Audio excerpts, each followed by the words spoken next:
Bonsoir à tous et à toutes. Nous sommes le mercredi. Non, on est déjà jeudi parce qu'il est minuit 40. Jeudi matin très tôt, 7 janvier. Et voilà. Donc je vais un petit peu faire un bilan de ce qui se passe là, les événements aux États-Unis. Alors vous vous souvenez que, si vous vous souvenez pas, allez voir, le 11 novembre, donc il y a plus ou moins un mois, j'ai fait un audio qui avait eu beaucoup de succès, hein, puisqu'il y a eu plus de 100 000 vues, que j'avais intitulé Il se passe des choses anormales. J'avais dit ça il y a un mois. Il se passe des choses anormales. Bon.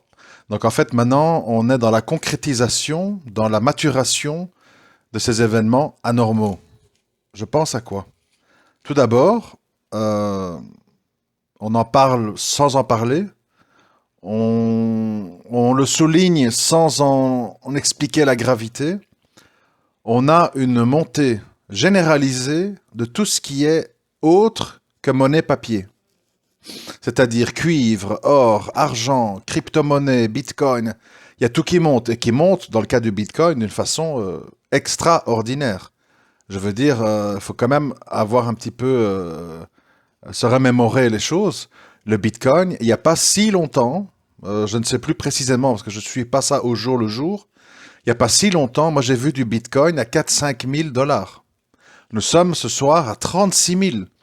Imaginez-vous, ça veut dire qu'en fait, quelqu'un qui a acheté ça il y a plus ou moins un an, il se retrouve à faire x7, x8. Donc évidemment, c'est des mouvements financiers énormes parce qu'il faut comprendre ce que ça signifie. Ça veut dire que des gens dégagent des bénéfices. Avec ces bénéfices, ils rachètent d'autres trucs. Idem avec ceux qui ont acheté des actions Tesla, etc. Tout ça est interconnecté. Donc il y a de l'argent qui tourne, il y a de l'argent qui se fait, il y a des richesses qui se forment. Et c'est des mouvements tectoniques, tectonico-économiques, on va dire, très importants. Bon, alors maintenant, on entre dans le vif du sujet. Et je voudrais, s'il vous plaît, que vous soyez vraiment attentifs parce que ce que je vais expliquer là, c'est pas trop courant, c'est pas, vous n'êtes pas familier avec ce genre d'explication, et donc ça demande de la concentration. Ce à quoi on assiste aux États-Unis ce soir, je vous déconseille d'écouter BFM, etc., parce que vous allez perdre votre temps. Vous allez avoir, comme à chaque événement majeur dans le monde, le bal des pleurnicheries. La démocratie est en danger. Tout le monde condamne. Est-ce que vous condamnez? Et vous condamnez? Et vous condamnez? Voilà, c'est je suis Charlie, je condamne, c'est scandaleux. Bon, c'est toujours la même chanson. En fait, c'est la même ritournelle. Dès que le système, dès que des gens se plaignent d'une façon ou d'une autre du système, violemment, d'une manière criminelle ou verbalement ou avec la liberté d'expression, ils sont criminalisés. Voilà. Et tous les gens qui s'apparaissent à la télé sont priés d'être au garde à vous et de dire je condamne. C'est-à-dire maintenant, par exemple, de nos jours, tout le monde doit dire dans le milieu des artistes je condamne Dieudonné, par exemple. Hein. Il y a plein d'exemples, Soral et compagnie. Donc en fait, voilà, il y a des balises. Il y a des balises où, soi-disant, les apôtres de la liberté vous demandent d'être dans une espèce de dictature mentale. Alors, ce qui se passe ce soir, c'est grave. Pourquoi? Parce qu'en fait, selon moi, seulement selon moi, je ne suis pas, c'est pas que je ne me trompe jamais ou quoi. J'ai fait un jugement à chaud, à chaud. Selon moi, ce à quoi on assiste, c'est ce que j'appelle dans mon vocabulaire un 11 septembre inversé. C'est-à-dire que le 11 septembre a été un événement dramatique qui a unifié les Américains derrière la lutte contre le terrorisme. Je ne discute pas ici de la véracité ou pas du 11 septembre. C'est pas l'objet du message et je n'ai pas les compétences ni aucune preuve pour retrancher dans cette affaire. Donc ça m'intéresse même pas. Ce qui m'intéresse, ce sont les conséquences. Le reste, ce sont des discussions de comptoir. Donc les conséquences, c'est que ça a été un trauma pour l'Amérique qui a été une unification derrière la lutte contre le terrorisme. Ici, c'est un 11 septembre inversé. C'est-à-dire qu'on a un symbole très fort, c'est-à-dire le Capitole, qui a été envahi, qui a été, comment je vais dire, saccagé, etc., par des manifestants. Et donc, c'est un événement qui, à mon avis, fera date dans ce qui va suivre, c'est-à-dire une Amérique, pardon, qui va se diviser, qui va se haïr et qui va finir sans doute par s'entretuer d'une façon ou d'une autre. Et je vais expliquer pourquoi. Et c'est là où on rentre dans le sujet qui, selon moi, est très important, parce qu'il va au-delà de l'Amérique, on parle d'idéologie. Il faut comprendre que toutes les personnes qui sont très attachées à la démocratie, ils ne le sont pas par bonté d'âme, par humanisme ou que sais-je, attachement à des grands symboles. Ça, c'est pour les discours officiels, c'est pas la réalité. C'est pour faire joli. Hein. La réalité des choses, c'est quoi? C'est que le système démocratique permet à des influenceurs, directs ou indirects, de manœuvrer.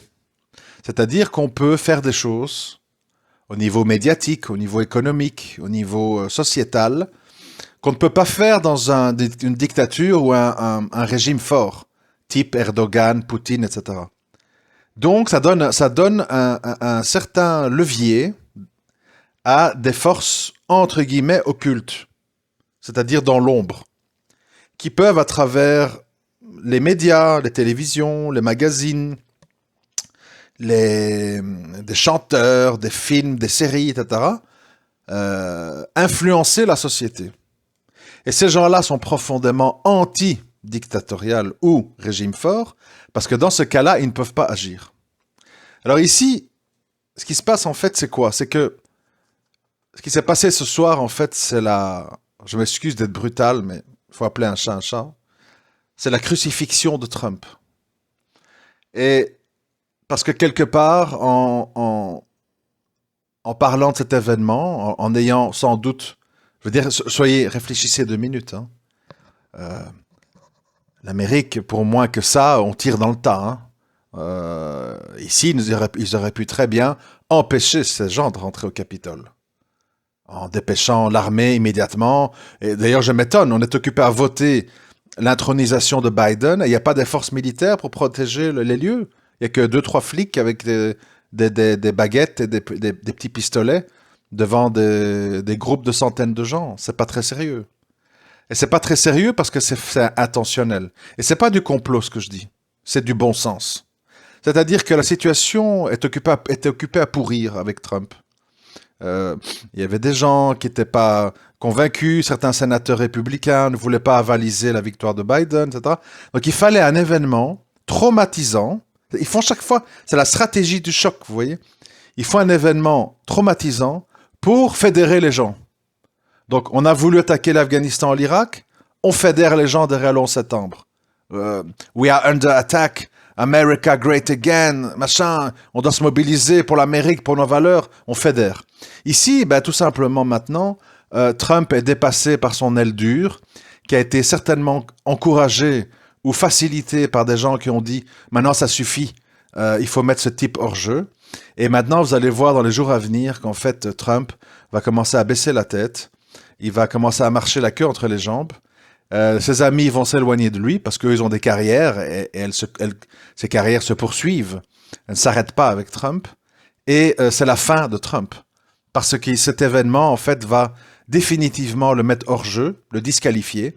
Parce que maintenant, ils vont déployer toute une armada médiatico-politique pour dire, vous voyez à quoi ça mène son discours, vous voyez ce que ça a fait comme résultat de remettre les résultats en doute, etc. Donc maintenant, ils ont tout un champ de bataille au niveau des débats sur CNN et autres pour complètement, en fait, faire basculer l'opinion, où tous ceux qui étaient dans le ventre mou au milieu, qui étaient ni pour ni contre, vont tout simplement s'aligner et vont rejoindre Biden et autres. C'est pour ça que je vous dis que ces gens, ils aiment le système démocratique, parce que le système démocratique permet ce genre de manœuvre. Fomenter des événements, et puis les soutenir médiatiquement, et comme ça, on force la main à la personne. C'est pour ça que moi, je suis absolument pas un défenseur de la démocratie, parce que la démocratie, si on enlève les beaux discours, les beaux pseudo-principes et tout, la démocratie, c'est tout simplement quoi? C'est toujours la dictature. C'est toujours la dictature, mais c'est une dictature qui est disputée par des familles mafieuses. Et c'est dangereux. Je vais vous donner un exemple.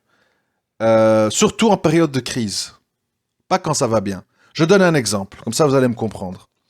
nous sommes sur le Titanic. Au loin, il y a le matelot en charge de la surveillance qui hurle iceberg. Il y a eu un bruit et il y a une rumeur qui circule comme quoi l'eau serait occupée à rentrer dans les cales. Bon. Si nous sommes en dictature, qu'est-ce qui se passe? Si moi je suis un bon dictateur, qu'est-ce que je dis? Tout le monde en bas pour colmater les brèches, préparer les barques de secours pour les femmes et les enfants, envoyer un SOS. Enfin bon, je donne toute une série d'ordres qui sont exécutés rapidement parce que je suis le chef, le seul et unique chef, et je donne les ordres. Je suis le capitaine du bateau et on discute pas mes ordres. C'est la dictature, ok?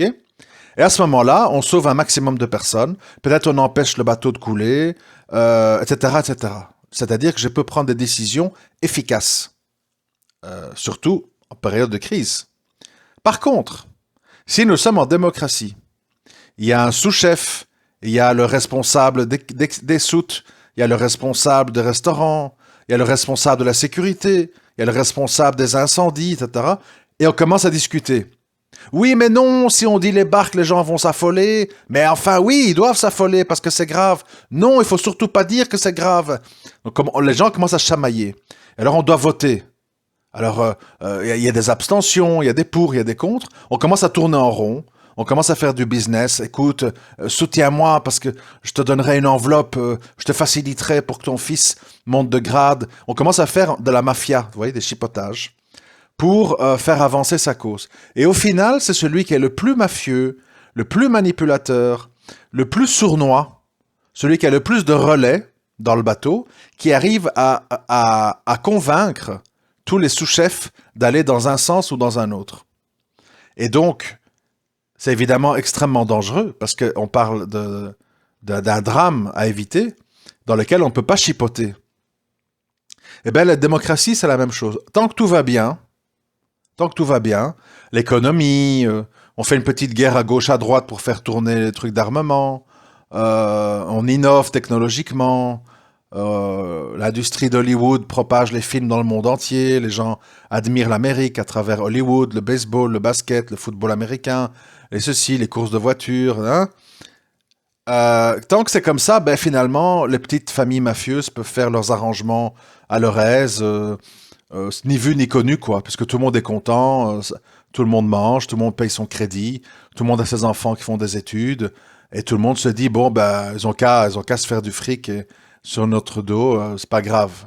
Et c'est comme ça que des influenceurs prospèrent dans l'ombre, des Jacques Attali en France, des Kissinger en Amérique, ils se mettent dans l'ombre des chefs et ils manipulent. Par contre, quand ça va mal, qu'il y a des menaces de guerre, qu'il y a des tensions, qu'il y a de l'endettement économique, qu'il y a des mécontentements, là, ça devient un gros inconvénient. Parce que, justement, toutes ces petites manipulations, ces petits jeux, deviennent insupportables pour les gens, et ça crée des tensions dans lesquelles, à ce moment-là, les gens non seulement veulent un dictateur, mais veulent un dictateur radical, quelqu'un de fort. Et c'est valable pour toutes les sociétés, toutes les cultures. Quand la masse populaire est insatisfaite de la gestion de leur vie par les familles mafieuses appelées partis politiques, ils en viennent à réclamer un chef tout-puissant qui va faire le ménage et qui va éliminer la corruption, l'injustice, les profiteurs, etc., etc. Et c'est là qu'on voit l'avènement de Mussolini, Hitler et autres, parce que les gens, à un moment donné, en ont marre. Il faut savoir, hein, quand on étudie l'histoire de l'Allemagne, Hitler, il est venu sur les décombres d'une Allemagne ruinée, endettée et pleine de corruption et de mafias diverses, de lâcheté et d'hypocrisie. Et c'est ça qui donne naissance à des monstres. Et ici, pour ceux qui croient, pour les croyants en tout cas, qu'ils soient chrétiens ou musulmans, les uns parlent de Messie, les autres parlent d'Antéchrist, etc., etc. Il est clair qu'un grand sauveur fédérateur qui va convaincre les gens de le suivre, de l'appuyer, de le reconnaître comme chef, ne peut venir que dans un environnement d'hostilité envers l'hypocrisie, la lâcheté et la corruption des hommes. Voilà pourquoi tout ça, au final. Et donc, ici, on va dire, Trump, pour des raisons que je ne connais pas, parce que je ne suis pas non plus un politicien spécialiste des républicains et de Trump, qu'est-ce qu'il veut pas, etc. Disons que les petits jeux de Trump ont été maintenant, on a sifflé la fin de la récréation, et Trump maintenant va commencer à devoir sauver sa peau en fait maintenant, non seulement quitter le pouvoir, mais sauver sa peau et ne pas se retrouver accusé ou de complicité envers les coups de butoir contre la démocratie et le système américain. Donc, tout le monde se demandait qu'est-ce qui allait se passer. Ben voilà, c'est-à-dire qu'ils ont laissé un événement grave dans la symbolique, dans la psyché inconsciente américaine se passer, dans le but de fédérer. Parce que voilà, c'était l'avènement de Biden, il fallait qu'il y ait un appui populaire. Et si vous avez un petit peu vu les photos des gens qui sont rentrés dans le Capitole, on a l'impression que ce sont des personnages de films comiques. Ils ont des manteaux en fourrure, des toques en fourrure, des grosses barbes hirsutes. Ils sont issus d'un film, vous voyez, caricatural, clairement. Et ces gens, on les a laissés rentrer, et on les a filmés, et on les a photographiés. C'est pas pour rien, vous comprenez? Donc tout ça est calculé. Donc, au-delà de tout ça, il y a d'autres choses qui se passent, plus discrètes. Il y a l'Arabie Saoudite qui a annoncé qu'ils allaient couper leur production. Ça, c'est le but est de maintenir des prix assez élevés pour que, voilà, maintenant, le pétrole bas, ça a fait son temps. Plus le temps passe, plus les gisements de pétrole accessibles et bon marché se font rares. Ne reste que, en dehors de l'Arabie en tout cas, hein, ne reste que des pétroles qui coûtent cher à exploiter au Venezuela, au Canada, en Amérique, en Russie et ailleurs, et qui ne peut pas survivre dans un environnement qui serait longtemps négatif pour le pétrole. Donc l'Arabie Saoudite tire des ficelles aussi en prévision de la victoire de Biden pour maintenir un prix du pétrole élevé dans le but sans doute de saboter la volonté mondialiste des démocrates de propager les énergies vertes et d'abandonner le pétrole, etc. Parce que si le pétrole est cher, tous les puits de pétrole de schiste en Amérique dans le Dakota vont reprendre parce qu'ils sont de nouveau rentables.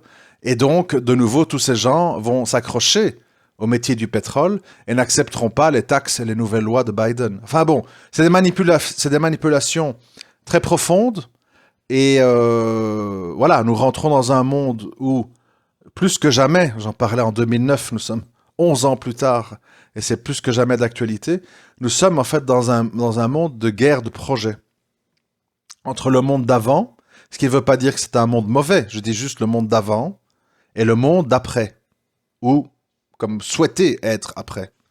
Et dans ce monde, vous avez donc tout ce qui est transhumanisme, écologie, la planète se réchauffe, il faut taxer, il faut polluer moins, il faut mettre des panneaux solaires, il faut faire des guerres préventives, il faut participer à être les gendarmes du monde, etc. Donc c'est tout ce qui est démocrate, transhumaniste et tous les lobbies qui tournent autour. Et de l'autre côté, bon, ben, c'est les groupements de l'Amérique profonde, chrétienne, avec des valeurs anti-avortement, très tournées vers elles-mêmes, qui ne veulent pas commencer à se mêler de tout ce qui se passe aux quatre coins du monde, parce qu'ils n'ont pas des volontés hégémoniques ou idéologiques impérialistes. Et là, nous en sommes là. Et donc, les événements auxquels on fait face, ça va bouleverser économiquement le monde, parce que on va très clairement en fait se diriger vers, puisque manifestement c'est Biden qui va être en charge, et sa politique et son entourage, et donc en fait on va aller vers un système qui va amplifier tout ce à quoi on a assisté pendant le coronavirus, c'est-à-dire plus de télétravail, plus de choses électriques, plus de commerce, e-commerce, moins de vrai commerce, moins de rapports humains en fait. Le but c'est que tout le monde, depuis chez lui, puisse tout faire. Et de couper les relations entre les gens. Promotionner l'avortement, enfin tout ce qui va avec, le progressisme entre guillemets. Et voilà ce qui se passe. Voilà ce qui se passe. Et ne croyez pas, comme toujours en fait, qu'un événement de ce genre, l'envahissement du Capitole, soit des choses qui sont comment je vais dire, pas prévu, pas prémédité, pas contrôlé. Il faut être un minimum sérieux, vous comprenez? On parle pas de la boucherie du coin, on parle du Capitole. Ce sont des lieux filmés, surveillés, gardés. Imaginez-vous, si vous croyez à la théorie que c'est naturel, imaginez-vous que dans le lot des gens pro-Trump qui sont rentrés, rentrent des gens de Daesh, etc., qui mettent le feu, qui mettent des bombes, qui jettent des grenades, ou que sais-je. Vous croyez qu'ils vont laisser faire comme ça? Il faut être sérieux 2 minutes, sans être dans la conspiration, être dans le bon sens. Moi, je n'aime pas. T'es conspirationniste ou pas? Je dis non, moi, je suis dans le bon sens. Je suis dans le bon sens. C'est tout. Quand je vois que la tour numéro 7, une demi-heure ou 1 heure, je ne sais plus, après les 2 tours, tout d'un coup s'effondre comme si elle est dynamitée, bah, c'est logique à un moment donné de penser, bah, cette tour-là, en tout cas celle-là, elle a été dynamitée parce que l'assurance ou que sais-je. C'est du bon sens, c'est de la logique. Après, pourquoi, comment, c'est qui a fait quoi, qui a été jusqu'où, ben ça on ne sait pas. On ne sait pas, ça sert à rien de lancer des dés en l'air et de voir comment ils retombent. C'est pas clair, c'est obscur, il y a plein de non-dits, des gens ont été éliminés, c'est comme d'habitude, quoi. C'est-à-dire que, voilà, dans ce monde, comme il fonctionne aujourd'hui, il n'y a pas beaucoup de place pour la vérité. Parce que la vérité, elle est cruelle. La vérité, les gens ne veulent pas l'entendre. La vérité, c'est que nous sommes dans la loi de la jungle humanisée, c'est-à-dire on a l'impression que c'est civilisé parce qu'on emballe ça bien, mais c'est la loi de la jungle. Vous savez, quand on fait des embargos sur des peuples, ça crée des millions de morts, des veuves, des orphelins, des pères désespérés. Quand on provoque une guerre, ça crée des gens déchiquetés, en prison, torturés. Oh, comme j'ai toujours dit, si je prends une personne et que je l'égorge avec un couteau et je me filme, on va dire quel barbare, c'est un monstre, c'est dégueulasse, j'ai rien à voir avec lui. Tout le monde va hurler à la barbarie. Si je suis sur mon PC avec ma souris et que je téléguide un drone et que je jette des missiles qui transforment tout un village en kefta, on dit bah ouais, ouais, c'est pas bien ce qu'il a fait quoi. Mais on est calme. Parce que l'humain est comme ça, il s'en tient aux apparences, il s'en tient au visuel, et pas aux faits. Moi, j'aime m'en tenir aux faits. Lui, il a égorgé une personne, ok. Lui, il a jeté des missiles sur un village, 38 personnes déchiquetées, ah ouais, ok. Voilà. Mais si tu t'en tiens au visuel, l'humain fait ça tout le temps, je veux dire, je sais pas, tu vas donner un coup de pied à un chat, ah, t'es dégueulasse, sadique, méchant, mauvais. Tu vas donner un coup de pied à un hérisson ou un âne, ouais, bof, quoi. Ouais, qu'est-ce qu'il y a bon, ouais, c'est pas bien. Voilà, c'est tout. Donc, dans tout ça, il y a des gens qui connaissent très bien notre système de fonctionnement cérébral et qui l'utilisent à travers le marketing, les influences, comment on arrive à diaboliser certaines choses, à positiver certaines autres. Et puis d'un autre côté, il y a nous. Il y a nous qui sommes un peu perdus au milieu de tout ça, qui sommes pris par des obligations, les enfants, les factures, l'avenir, le travail. Et malheureusement, si on comprend pas, à la limite, on en souffre moins. Et si on comprend, on sait pas faire grand-chose. Donc, voilà. Après, c'est toujours bien, je trouve quand même, de décrypter les événements, parce que ça permet aussi d'être moins naïf et moins manipulable. Mais bon, il faut pas se leurrer, c'est-à-dire que le monde d'ici-bas, euh, quelque part, jusqu'à nouvel ordre, jusqu'à ce que le créateur signe la fin du jeu, de la récréation, c'est eux qui dirigent un peu la cour, quoi. Qui frappent ceux qui veulent, qui prennent le ballon qui jouent, qui font la loi. Donc, tu peux pas faire grand-chose, parce que si tu fais quelque chose, je répète, tu es criminalisé, tu es mis de côté, tu deviens un Julian Assange, tu deviens un paria, tu deviens un monstre, tu deviens un antisémite, tu deviens un négationniste. Enfin, les mots sont multiples, hein. Islamiste, fasciste, radicaliste. Et puis on te colle un iste et t'es foutu, quoi. Et t'es foutu. Et c'est pour ça que moi je suis tellement attristé et effondré de voir le nombre de gens à travers le Parti communiste ou les Mélenchon ou je sais pas moi, les musulmans qui se mêlent de politique, tous ces gens croire une seule seconde, un seul instant, qu'ils peuvent d'une quelque façon que ce soit changer les règles du jeu dans un jeu qui a été dessiné et organisé par ces gens-là. Évidemment qu'à un moment donné, si tu mets le truc en danger, tu es mis sur la touche. Vous vous rappelez pas les perquisitions chez Mélenchon? Vous vous rappelez pas comment on a criminalisé telle ou telle personne, comment on a écarté tel ou tel autre? Et puis tout d'un coup, on sort des dossiers. Je sais plus qui c'est, là, il y a 2 jours. Ah, accusé d'inceste et de pédophilie. Boum. C'est fini, le type est mort. Et c'est comme ça que ça va dans la démocratie. Tout le monde a des dossiers sur tout le monde, et les familles mafieuses se font du chantage.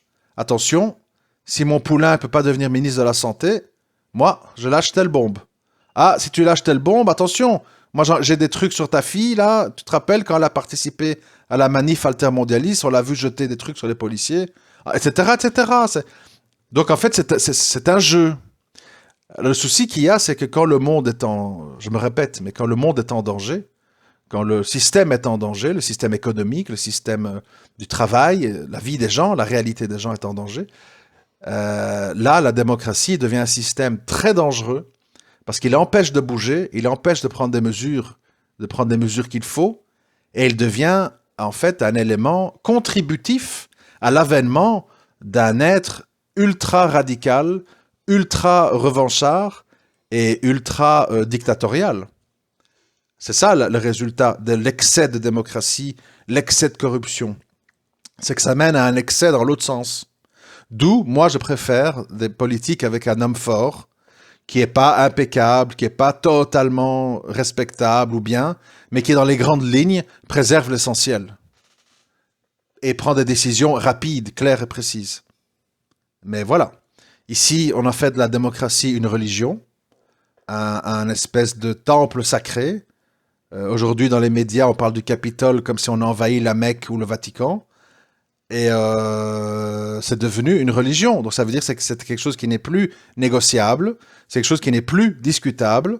Et tout le monde doit devenir en fait les pions des médias qui sont sponsorisés par des agents de la démocratie qui influencent les opinions en bas, en haut, à gauche ou à droite. Et tout le monde marche au pas. Je suis Charlie, je condamne ceci, je condamne cela. Je condamne l'invasion du Capitole, et tout le monde va en file indienne à la télé pour répéter tous la même chose. Tu n'as aucun intervenant qui a un débat, qui a une réaction un peu plus sensée, un peu plus mesurée, explicative. Tu as juste des yes men, quoi, c'est-à-dire des gens qui disent oui, oui, oui, je suis Charlie, je suis ça, je suis démocrate, je suis républicain, je suis laïcité, voilà. Et ça, c'est la fin de la vraie démocratie qui n'a d'ailleurs jamais existé. Et c'est le début d'une dictature corrompue de partis mafieux qui va amener à terme au pouvoir des vrais dictateurs, des vrais méchants, des vrais durs, parce qu'on aura exagéré. On aura exagéré dans les manipulations, on aura exagéré dans l'oppression des peuples, on aura exagéré dans les mensonges, et ça, un jour, ça se paye. Comme toujours dans la vie, tout se paye d'une façon ou d'une autre. Rien ne se perd, tout se transforme. Voilà, je vous laisse ici. J'espère que ça a pu vous être utile. À très bientôt. Je vous remercie de m'avoir écouté.